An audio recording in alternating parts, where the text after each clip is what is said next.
જે રસ્તો પ્રશસ્ત કર્યો એ પ્રમાણે એના ઉપર ચાલવું, તેથી એનું નામ રામાયણ પડ્યું. રામાવતારની લીલાઓ રામાયણ કહેવાય અને કૃષ્ણાવતારની લીલાઓ કૃષ્ણ લીલા કહેવાય. ત્યાં અયન એટલે માર્ગ છે અને અહીં લીલા એટલે પરમાનંદ છે. આધ્યાત્મ રામાયણમાં શ્રી મહાદેવે શ્રી રામના ગુણ, જેના રચેતા શ્રી મહાદેવ છે પોતે, તેઓએ શ્રી રામના ગુણ વેદ મિશ્રિત દર્શાવ્યા છે.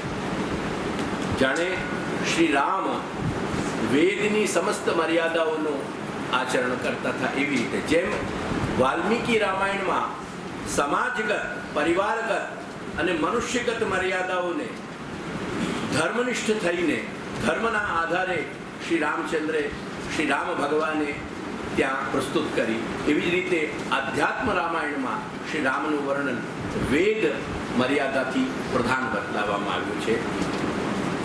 રામાયણના જેટલા સંસ્કરણ થયા છે ભારત વર્ષમાં પ્રાંત ભેદથી, ઉત્તર ભારતથી લઈને દક્ષિણ ભારત સુધી, એટલા કોઈ મહાગ્રંથના નથી થયા. જ્યારે વિષ્ણુ પુરાણમાં શ્રી વ્યાસે ભગવાન શ્રી કૃષ્ણના ગુણ સત્વ ગુણ પ્રધાન દર્શાવ્યા છે, તેમજ મનુસ્મૃતિના આરંભમાં રજોગુણ મિશ્રિત વર્ણન આવતું હોય છે. જ્યાં પરમાત્માનું વર્ણન કર્યું છે એ પ્રજાપતિના રૂપમાં છે કે મનુસ્મૃતિનું કામ છે મનુષ્ય સમાજને, માનવ સમાજને સંવિધાન આપવું. અને સંવિધાન, કોન્સ્ટિટ્યુશન ક્યાં લાગુ પડે? જ્યાં સૃષ્ટિ હોય, અને સૃષ્ટિ જે છે એ રજોગુણ પ્રધાન હોય છે. તેથી ત્યાં જે ભગવાનને નમન કરવામાં આવ્યું છે મનુસ્મૃતિમાં, એ ભગવદ નમન પણ મનુ વગેરે ઋષિઓએ જે ભગવાન નમન કર્યું છે તે પણ ભગવાનના રજોગુણ પ્રધાન સ્વરૂપને નમન કર્યું છે, અને તેથી ત્યાં રજોગુણ પ્રધાન વર્ણન આવે છે. એટલે લોકનું મિશ્રણ દેખાયું, આપણને ઉદાહરણ થયું, વેદનું થયું અને આ ગુણનું થયું.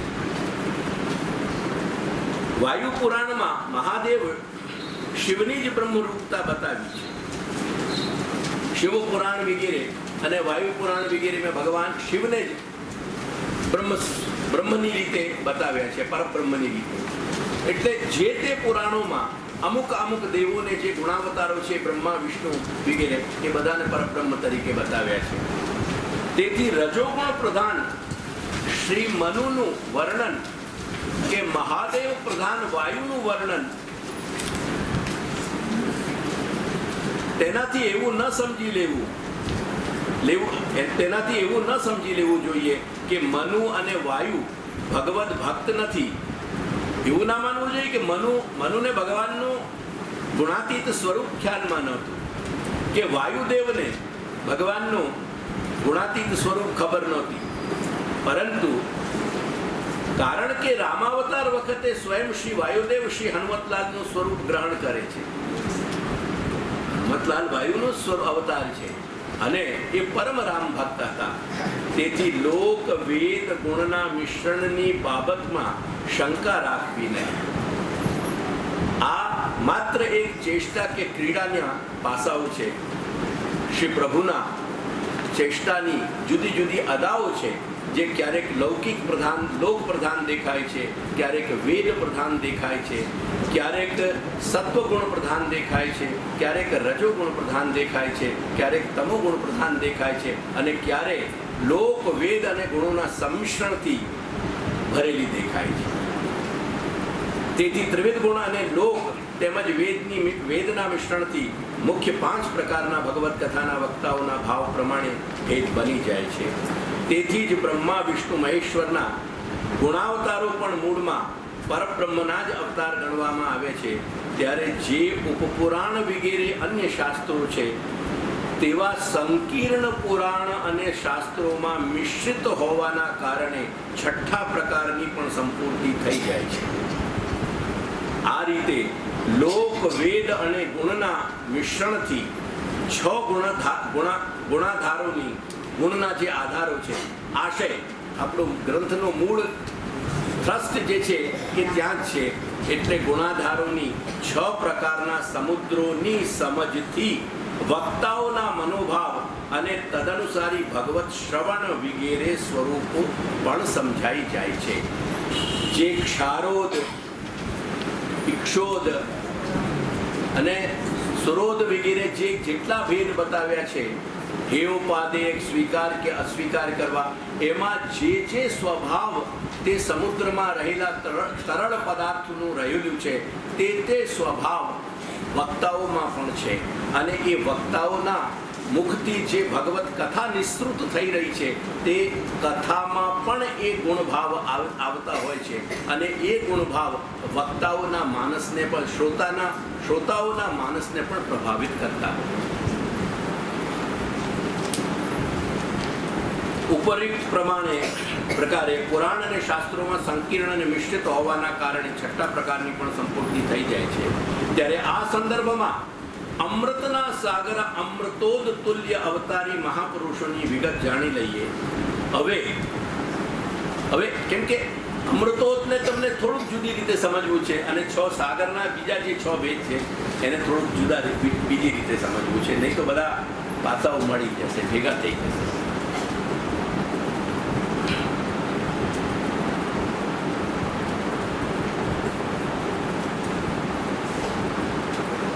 સાગરના આ ભેદો શાસ્ત્રમાં વર્ણિત થયા છે. અહીંયા શબ્દ થાય છે ક્ષારોદ કે ક્ષીરોદ. હવે જે ઉદ શબ્દ એમાં જોડાયો છે એ સમુદ્ર કે ઉદધિ વાચક છે. ઉદધિ પણ સમુદ્રનું નામ છે અને સમુદ્ર તો પ્રસિદ્ધ છે. હવે એનો ત્રીજો શબ્દ છે ઉદન. એ ઉદનનો ખરેખર અર્થ થાય છે જળ. એમાંથી વ્યાકરણની દૃષ્ટિએ નનો લોપ થઈ જાય છે. અને એવી રીતે એ પહેલા શબ્દ સમજો કે આપણે ક્ષીર એટલે દૂધ, એ દૂધ સાથે જોડ્યો ક્ષીર સાથે તો ક્ષીરો દ બની ગયો. ક્ષાર સાથે જોડાયો તો ક્ષારો દ બની ગયો. આ રીતે ઉદન શબ્દ જુદા જુદા શબ્દો સાથે જોડાઈને સાગરના જુદા જુદા શબ્દોને દર્શાવે છે. ક્ષારોદ, ઇક્ષુરસોદ. સમજાઈ તો રહ્યું છે ને બધા? મેં પૂર્ણ મહેનત કરી છે કે તમારા સુધી આ વાત પહોંચે અને એમાં શાસ્ત્રનો અંશ પણ બની રહે. એટલે હવે આ ઉદન કે ઉદ શબ્દથી જોડાઈને બધા શબ્દો સ્પષ્ટ થાય છે ને. તો ક્ષારોદ, ઇક્ષુરસોદ એટલે શેરડીના રસ જેવો, સુરોદ એટલે કે મદિરા, ઘૃતોદ એટલે ઘીનો, ક્ષીરોદ એટલે દૂધનો અને દધિમંડોદ એટલે મઠો. અસલમાં મઠામાં ભેદ એટલો છે, તમારા ત્યાં છે ને થોડુંક જે શ્રીખંડ બહુ ઘટ્ટ ના હોય ને એને તમે મઠો કહો છો. ઇનફેક્ટ એ અમારા ત્યાં મઠો કે ઉત્તર ભારતના સમસ્ત પ્રયોગોમાં અને ગ્રંથમાં જ્યાં સંસ્કૃત અને હિન્દીનો પ્રયોગ છે ત્યાં મઠા શબ્દનો મતલબ છે छाछ पर थोड़ी घट करेगी छाछ. और हमारे यहाँ छाछ में जो पतली छाछ हुई वहाँ में छोंक लगाया जाए, बघार लगाया जाए, और जो मठा हुए ना वहाँ में धुंगार लगाया जाए. एक मटकी होए, पात्र होए, वाकू अपन अग्नि के कोई भी एक अग्नि को छोटा सा टुकड़ा ले लें, वहाँ पे हींग जीरा वगैरह सब डाल दें और वहाँ में जैसे ही धुआं उड़ने लगे ना वहाँ पे वो पात्र रख दें. वो पात्र में सारा धुआं जब भर जाए जो आपको सीधो उठा के फिर तुरंत वहाँ में जो है पदार्थ डाल दिया जाए, आपको धुंगार न कहें. जो भी तुम्हारे जो भी कहें let's not go into it. तो मंडोद जो है वो मठा है, पर तुम्हारे यहाँ को मठा, क्योंकि तुम्हारे यहाँ को जो मठा है वो हमारे यहाँ को श्रीखंड है. और तुम्हारे यहाँ जो श्रीखंड आवे जब फेंके तो दीवार पे चिपट जाए, ऐसा श्रीखंड हमारे यहाँ न बने न खाए. क्या ये क्षारोद वगैरह की मैंने अब या के बाकी स्पष्टता कर देनी है.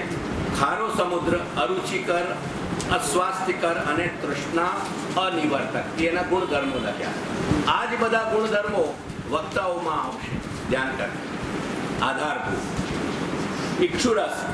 ઇક્ષુરસોદ શેરડીના રસનો સમુદ્ર, ચૂસતી વખતે મધુર અને છેવટે નીરસ, બેસ્વાદ અને કૂચાવાળું બની જવાથી કષ્ટપ્રદ. સુરોધ મદિરાનો સમુદ્ર, મદિરાની જેમ સ્વરૂપ વિસ્મારક, પ્રમાદ ઉત્પન્ન કરનારું તેમજ સામે રહેલી વસ્તુઓમાં સદ અસદ વિવેક શૂન્ય બનાવનાર। ये स्वराज के 6 बजे सुबह बैठक चले, 6 से रात के 9 बजे तक पहुंचे, क्योंकि 6 से इनके उतरूँ तब तक मेरा वर्क काम हो गए। 2-2:30 बजे ग्रंथ ये मैटर सब प्रिंट होने जाए ऊपर। अभी क्या या लेवल पे लानो, खास करके जल भेद जैसे ग्रंथ, ये सिर्फ इनकी कृपा को बने। घृतोद घीनो समुद्र, स्निग्धता समर्पक, बलवर्धक। वो आज के डॉक्टर भले वाकू मृत्यु बताते हो, पर वेद जो है ना वो आयुर्वय घृतम कह रहे हैं। वेद के शब्द है कि घी क्या है? आयु है। वाकई साहित्य शास्त्र में प्रयोग आवे, वहां मैं नहीं जा रहे हूँ अभी उनके व्याख्यान में, पर वहां आवे कि आयुर्पिबती, किन नाम आयुर्पिबती? ओर्थत आयुर्पिबती नाम घृतम पिबती इत्याख्या। वो कह रहे कि आयु पी रहे हो, मतलब क्या भयो कि मैं घी पी रहा। हमारो आड़तिया है जो घी को धंधा करे, जाके यहाँ से हमारे यहाँ आवे, वो कहे कि गुरु मोह डॉक्टर के पास ले चलो। मेरा जब मौसम आवे घी खरीद को, तब रोज को मैं कम से कम 500 ग्राम घी चाकू, 400 से 500 ग्राम घी रोज चाकू मैं 2 महीना 3-2.5 महीना। 85 वर्ष को डोकरा मिलना हो तो को फोटो मंगवा दो। कदाच એને તો ઈશ્વર કૃપાથી નહીં જ આવે, પણ સાંભળીને ડોક્ટરોને કાંઈક થવા લાગે। અનુચિત શબ્દનો પ્રયોગ નથી કરતો, પણ કાંઈક થવા લાગે। ક્ષીરોદ ઘટ્ટ ફીણવાળા દૂધનો સમુદ્ર, स्वादिष्ट पवित्र ने शक्तिवर्धक। याली अपने ठाकुर जी को भी गैया आरोगाया जाए, क्योंकि वो शक्तिवर्धक है। दधिमंडो घट्ट छाशनो समुद्र, माखण निकली जवाने कारणे सारहीन, कांईक अंशे स्वास्थ्य આપનાર, પણ ઓજ કાંતિ નથી ને વધારનાર હોતું નથી। એ શબ્દને સુધારી દેજો ક્યારેક वाक्य विन्यास में क्या આવ્યું હશે ન વધારનાર। હા, એટલે આના ગુણધર્મ પ્રધાને પ્રમાણે એની હેયોપાદેયતાને પણ સમજી જજો કે કયા હેય રે। દાખલા તરીકે ક્ષારોદ હેય છે, દાખલા તરીકે સુરોદ હેય છે વગેરે। આ 6 સમુદ્રોમાં રહેલા તરણની જેમ સ્વભાવ કે આધારભૂત આશય ધરાવનાર આવા વક્તાઓના સ્વભાવ, ખ્યાલ આવી ગયો? આ જેવા આધારમાં એ તરળ ટકી રહ્યું છે, એવી જ પ્રમાણે જેમ આધારોના, જેમ વક્તાઓ છે એમના હૃદયના આશયમાં જે ભગવત કથા ટકી રહી છે તેથી જ તેઓના ભગવદ વિષયક શ્રવણ શ્રાવણ, પઠન પાઠન, મનન ચિંતન, અનુભાવન કે કીર્તનમાં પણ લૌકિક ગુણોથી મિશ્રિત, વૈદિક ગુણોથી મિશ્રિત તેમજ લોકવેદ ગુણોથી મિશ્રિત ભગવત ગુણોનું વર્ણન પ્રસ્ફુટિત થતું હોય છે। સમજમાં આવે છે ને? આ 6 પ્રકારના જે વક્તા છે એમના મુખથી આ પ્રમાણે લોક વેદ અને ગુણોથી મિશ્રિત, ક્યારેક લોક પ્રધાન, ક્યારેક વેદ પ્રધાન, ક્યારેક લોક વેદ પ્રધાન, ક્યારેક સત્વ ગુણ પ્રધાન, ક્યારેક રજો ગુણ પ્રધાન, ક્યારેક તમો ગુણ પ્રધાન ભગવત કથા નિશ્ચિત થતી હોય છે। આ વિવેચનને આગળ જોતા પહેલા આપણે સમુદ્રોના ગુણધર્મોને અનુસરતા વક્તાઓના ભેદ જોઈ લઈએ। ફરી રિપીટ કર્યું છે, એમાંથી સમજાયું છે, છતાં એને હજી સ્પષ્ટ મેં કર્યું છે। મારો આ 3 દિવસનો, બલકે કદાચ 4થો દિવસ થયો, 4 દિવસનો પ્રયાસ એટલો જ રહ્યો છે। ખરેખર ન્યાય જો એટલે સુખદ ન્યાય, જો આપ ન્યાય તો સંપૂર્ણ આપ્યું છે, એક તળ બરાબર આમાં ન્યાય નથી અપાયું એવું નથી રહ્યું, પણ સુખદ કમસે કમ હું મારા રિલેશનમાં કહું કે અત્યારે જે લગભગ 15 થી 16 કલાક થઈ રહ્યા છે એટલું ન થાય, અને એના માટે સાથે સારી રીતે અવકાશ લઈને તો 1 સપ્તાહ આપણને આમાં મળવું જોઈએ। આજે સમાપન થઈ જ રહ્યું છે પણ એટલા માટે મેં આની સ્પષ્ટતા જ્યાં મને લાગી છે ત્યાં એનું રિપીટેશન પણ કર્યું છે, એનું પુનરાવર્તન કર્યું છે ફક્ત તમારા હેતુ. ક્ષારોદ ભગવાન શ્રી રામ કે શ્રી કૃષ્ણને સાક્ષાત પરમેશ્વર ન સ્વીકારી, કેવળ મહાપુરુષ સ્વીકારી વક્તાઓના ભાવ ક્ષારોદ અર્થાત સમુદ્રના જળની જેમ ખારા થઈ જાય છે. એમને મહાપુરુષ સ્વીકારીને કેટલાક આધુનિક વક્તા પણ જે બહુ પ્રસિદ્ધ થયા, લાખો માણસોની જેમની અનુયાયીઓ છે એમના, એ પણ ભગવાન શ્રી કૃષ્ણને એક ગુરુ તરીકે કે મહાપુરુષ તરીકે જણાવે છે, ઈશ્વર તરીકે નથી જણાવતા. અને કંઠીધારી અનેક વૈષ્ણવો ગાણા ગેલા થઈને એ વાતને સ્વીકારે પણ છે.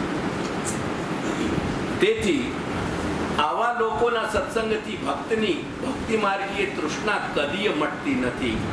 કારણ કે ભગવદ અવતાર અને ભગવત ચેષ્ટાઓને માનવીય અસ્તિત્વમાં સ્વીકારી માનવીય ચરિત્રોની જેમ વ્યાખ્યા કરનારા લોકો ભક્તિ માર્ગીય દૃષ્ટિથી ખારા, અરુચિકર અને અવ્યવહાર્ય હોય છે.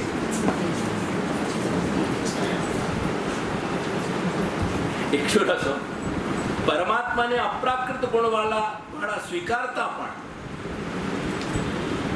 તે લોકો તાત્વિક રીતે અપ્રાકૃત ધર્મવાળા સ્વીકારે છે, પણ તે પરમાત્માના અવતાર સ્વરૂપોને પ્રાકૃત ગુણધર્મવાળા સ્વીકારનારા વક્તાઓના પ્રાકૃત ધર્મવાળા સ્વીકારનારાના વક્તાઓના ભાવ શેરડીના રસ જેવા હોય છે.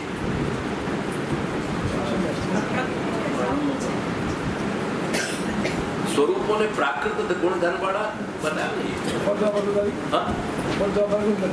અરે આપ સમજો, તાત્વિક રીતે અપ્રાકૃત માને છે બ્રહ્મને, પણ જ્યારે અવતાર રૂપમાં આવે છે એમને મનુષ્યો માને છે. આપ સમજો, પેલા ઉપરવાળા તો એમને મનુષ્ય ઈશ્વર માનતા જ નથી, ઉપરના ભેદવાળા. હવે આ ભેદ જે છે ને તાત્વિક રીતે, એટલે હું કહી રહ્યો છું, તાત્વિક રીતે એમને અપ્રાકૃત ધર્મવાળા માને છે ઈશ્વરને, પણ એ ઈશ્વર જ્યારે આકાર લે છે મનુષ્યાકાર રામ કે કૃષ્ણના રૂપમાં, ત્યારે એને એ રીતે નથી માનતા. જે પ્રારંભમાં મધુર તેઓના ભાવ શેરડીના રસ જેવા હોય છે, જે પ્રારંભમાં મધુર લાગતા હોય છે, કેમ કે પ્રારંભમાં તો એ લોકો એમને ઈશ્વર તરીકે ઓળખાવે છે, પણ અંતે અત્યંત નીરસ બની કૂચાની જેમ થૂકવા જેવા બની જાય છે. એમની વાત સાંભળીને આપણું મન એકદમ અત્યંત વ્યથિત થઈ જાય. સુરોત પોતે જ મોહવશ થઈ અથવા મોહ પ્રવર્તનની ભગવત પ્રેરણા, પોતે જ મોહવશ થઈ અથવા મોહ પ્રવર્તનની ભગવત પ્રેરણા કે ભગવદ આજ્ઞાના વશીભૂત થઈ જે વક્તાઓ શ્રી ભગવાનના ગુણોને માયિક બતાવે છે તેમજ પરબ્રહ્મને ફક્ત નિર્ગુણ કે નિરાકાર સિદ્ધ કરે છે, તેઓના મોઢે ભગવત કથાનું શ્રવણ વિગેરે દારૂના સમુદ્રની માફક દારૂ પીવા જેવું થઈ જાય છે. મદિરાપાન વિસ્મારક એટલે કે સ્વરૂપ વિસ્મારક, પ્રમાદ ઉત્પન્ન કરનારું તેમજ સામે આવેલી વસ્તુઓમાં સદ અસદ વિવેક શૂન્ય બનાવનારું હોય છે. ઓકે, સ્મરણ રાખજો કે ભગવત પ્રેરણાના કારણે ક્યારેક આવા વક્તાઓ પોતે પરમ ભગવદીય હોય છે, અગાધ સમુદ્ર જેવા, છતાં પણ ભગવદ ઈચ્છાના કારણે તેઓનો ઉપદેશ ભક્તિ માર્ગ વિરોધી હોય છે. કારણ કે જેમ કે પરમ ભગવદીય શ્રી મહાદેવે ભગવદ આજ્ઞાનો સ્વીકાર કરી માયાવાદનું પ્રવર્તન કર્યું હતું. તેથી શ્રી શંકરાચાર્યને પણ આપણે અવતાર જ માનીએ છીએ, ભલે એમને માયાવાદનું પ્રવર્તન કર્યું તો પણ, અને ભલે સાકાર બ્રહ્મવાદના વેદના સાચા અર્થ સામે બુદ્ધે શૂન્યવાદનું પ્રવર્તન કર્યું તો પણ આપણે શ્રી બુદ્ધને ભગવદ અવતાર માનીએ છીએ. એ ભારત વર્ષની વિશાળતા છે. The height of tolerance in the political meaning, what is relevant in the today's world. આજની દુનિયામાં જે રેલિવેન્ટ અને જે ડિબેટો ચાલી રહી છે એ બાબતમાં કહું છું કે ભારત વર્ષ એના વિચારોથી ટોલરન્સની પીક ઉપર હોય છે, એના શિખરે બિરાજે છે. ઋતોદ આવા વક્તાઓ શ્રી પ્રભુની દયાલુતા વગેરે અનંત ગુણો પર ભાર આપી ભગવત કથા કહેતા હોય છે. આવા વક્તાઓથી ભગવત કથાનું શ્રવણ વગેરે ઘીના સમુદ્રનું પાન કરવા જેવું બની જાય છે. ઘીનો સમુદ્ર સ્નિગ્ધતા સમર્પક, બલવર્ધક, ઓજ, કાંતિવર્ધક અને આયુવર્ધક હોય છે. એવી જ રીતે એ લોકોની કથાઓના પણ ગુણ હોય છે. ક્ષીરો ભગવાન શ્રી હરિના સર્વજ્ઞ, સર્વશક્તિમાન, સર્વ દુઃખ હર્તા વગેરે ગુણધર્મો પર ભાર આપી જે વક્તા ભગવદ શ્રવણ સ્મરણ વગેરે કરાવતા હોય છે તેઓના શ્રવણ વગેરેમાં ક્ષીરોદ કે ઘટ્ટ ફીણવાળા દૂધનું પાન કરવાનું પરિણામ મળે છે. તે ઘટ્ટ ફીણવાળા દૂધનો સમુદ્ર સ્વાદિષ્ટ, પવિત્ર અને શક્તિવર્ધક હોય છે. તેવી જ રીતે તેમની જે કથાઓ છે તેમના મુક્તિ નિશ્ચિત એ સ્વાદિષ્ટ હોય છે. આપણા વ્યક્તિત્વને, અંતઃકરણને પવિત્ર કરનારા હોય છે અને આપણા અંદર ભગવદ બલને વધારનાર હોય છે.